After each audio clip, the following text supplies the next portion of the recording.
நமஸ்காரம். இந்த உடம்பு நமக்கு கிடைத்த ஒரு பெரிய வரம். சரீரம் ஆத்யங்கலு தர்ம சாதனம்னு சொல்லுவார்கள். சிறந்த தர்மத்தை செய்வதற்கு கருவி இந்த உடல். அதை பாதுகாப்பதற்கு எத்தனையோ மருத்துவ முன்னேற்றங்கள். அத்தோடு நாம் செய்ய வேண்டிய உடற்பயிற்சி, உணவு கட்டுப்பாடு, இவை எல்லாவற்றிலும் எதை முதலில் கேட்பார்கள்? தூக்கம், பசி ஒழுங்காக இருக்கிறதா? மற்றபடிக்கு வியர்வை, மலம், மூத்திரம் இவையெல்லாம் சரியாக பெருகுகிறதா? இவை இருந்தால் ஓரளவு வியாதி இல்லை என்றுதான் வைத்தியரும் முடிவு செய்வார். ஏன்னா சிறு பிராயத்தில் இது இருந்து விட்டாலே போரும், வேறு வியாதி இருக்காது. வயதாகத்தான் இதெல்லாம் சற்று ஒழுங்காக இருந்தாலும் சர்க்கரை கூட இருக்கலாம், உப்பு கூட இருந்து இரத்த கொதிப்பு இருக்கலாம், எதுவும் இருக்கலாம். இவற்றை கண்டு அது என்னவாக இருக்கிறது, எத்தனை இருக்கிறது அப்படின்னு பரிசோதனைக்கு லேபரட்டரிக்கு போகிறோம். அவ்வளவு ஏன், சர்க்கரை எவ்வளவு இருக்கிறதுன்னு ஒரு ஊசி குத்தி ஒரு துளி ரத்தத்தை எடுத்து உடனே ஒரு சின்ன மெஷினில் போட்டு காட்டுகிறார்கள். அதே போல பிளட் பிரஷர், அதையும் வைத்து பார்க்கிறார்கள். அதை பார்த்து சொல்வதற்குள் என்னவாக இருக்குமோ என்று நமக்கு தோன்றிக் கொண்டிருக்கும். நமக்கு உடம்பு ஒழுங்காக இருக்கிறது, ஒன்றும் சோர்வில்லை, நம் செயல்களை செய்ய முடிகிறது என்றாலே அதுவரை சரியாக இருக்கிறோம். அதை தாண்டி சில சமயங்கள் இந்த ரீடிங்ஸ் எல்லாம் அப்படி இப்படி முன்பின் இருக்கலாம். வைத்தியரிடத்தில் கேட்க வேண்டும். ஆனால் அதை பார்த்து பதற வேண்டுமா, சரிப்படுத்திக் கொள்ள வேண்டுமா? இத்தனைக்கும் நம்முடைய ரத்தத்தை எடுத்து பரிசோதனை பண்ணக்கூடிய எந்த கருவியும் அது என்ன ரீடிங்னு பார்த்து பதறுவதில்லை. நாம் தான் பதறுகிறோம். சரி, அது கருவி, அறிவு கிடையாது, அதனால் பதறாது.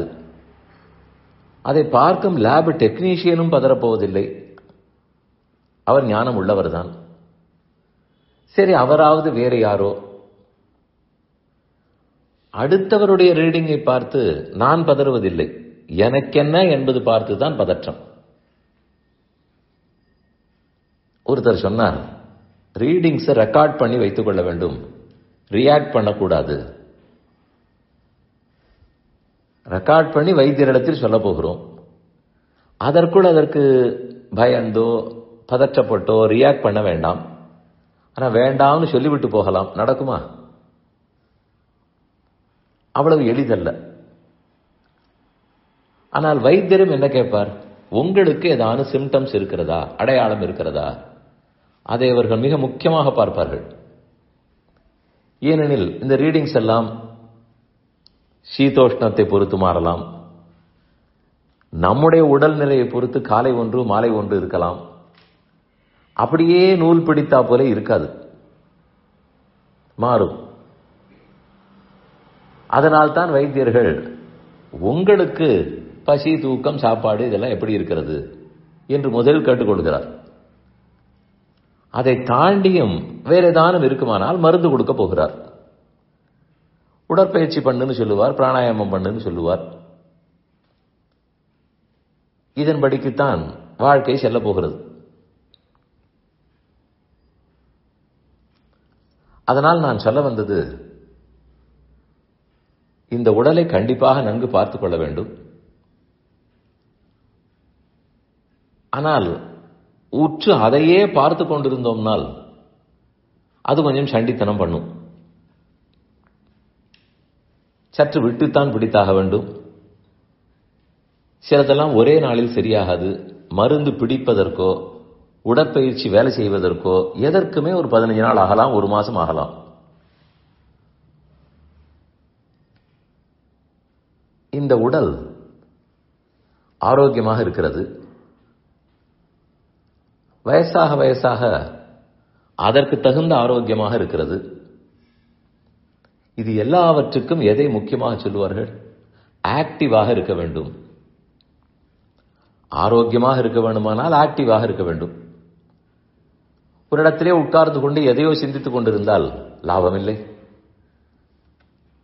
ஆன்டி டிப்ரெசன்ட் மாத்திரைகள் எல்லாம் உலகில் பல வளர்ந்த நாடுகள் நிறைய சாப்பிடுகிறார்களாம்.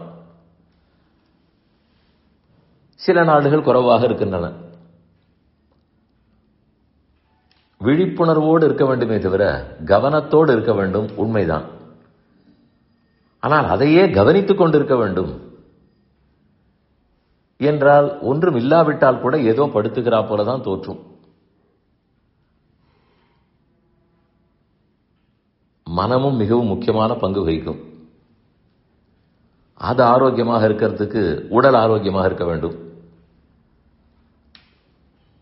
இது ஒரு சின்ன சர்க்கியூட்டாகத்தான் இருக்கும், சுத்தி சுத்தி தான் வரும். அது ஒரு சைக்கிள். அது எப்படி வெளியில் வருவது என்று சிந்தித்தே கவலைப்பட வேண்டாம். தானாகவே அது சில சமயங்களில் வெளியில் வரும். அதை பிடித்துக் கொண்டால் போதும். அந்த கவலை நீங்கிய வேலைகள் எல்லாம் இருக்கும். அது நாம் முயற்சி பண்ணால் கூட கிடைக்காது. நான் நன்றாகத்தான் இருக்கிறேன் என்று அவ்வப்போது நமக்கே தோன்றும். இவ்வளவு செய்திருக்கிறேனே, பரவாயில்லையே, இந்த உடம்பு இருந்தால் கூட செய்திருக்கிறேனே என்றும் தோன்றும். அதை பிடித்துக் கொண்டே இருந்தால் போரும், முன்னேறி விடுவோம். அதனால ஆக்டிவாக இருக்கோம் என்றால் ஆரோக்கியமாக இருக்கும்.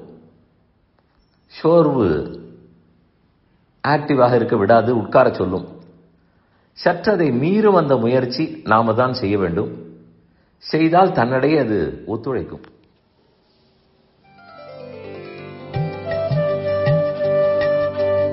இந்த என் பணி ஆடியோவை உங்களுக்காக வழங்கியவர் வேலுக்குடி ஸ்ரீ கிருஷ்ணன் சுவாமி. இந்த ஆடியோவை தினமும் உங்கள் மொபைலில் பெற கிஞ்சித் என் பணி KINCHITENPANI என்ற ஆப்பை கூகுள் பிளே ஸ்டோரிலோ அல்லது ஆப்பிள் ஐ ஸ்டோரிலோ டவுன்லோட் செய்து கொள்ளவும். தினம்தோறும் இது போன்ற உபன்யாசங்களை கேட்டு மகிழவும்.